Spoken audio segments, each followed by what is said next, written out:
तर जयंत पाटलांनी विधान केलं, त्यांच्यानंतर राष्ट्रवादीच्या अनेक महत्त्वाच्या नेत्यांनीही भाषण केलं आणि मग शरदचंद्र पवार यांनी देखील भाषण केलं। तर यावेळी राष्ट्रवादीत फूट पडेल असं वाटलं नव्हतं, असं वक्तव्य शरद पवारांनी केलेलं आहे। कोण पक्षातून गेलं त्याची चिंता करू नका, सत्ता येते आणि जाते, त्याची काळजी नको, आपण पुन्हा सत्तेत येऊ असा विश्वास शरद पवारांनी यावेळी व्यक्त केलाय। पक्षामध्ये फूट पडली, फूट पडावी असं कधी आपल्याला वाटत नव्हतं, पडली।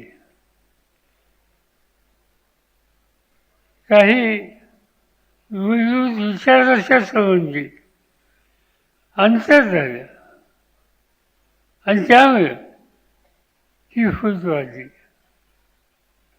मी काही त्याच्या संबंधी अधिक भाष्य करू इच्छित नाही। फुटीची चिंता करू नका, कोण आले कोण गेले त्याच्याबद्दलची चिंता करू नका।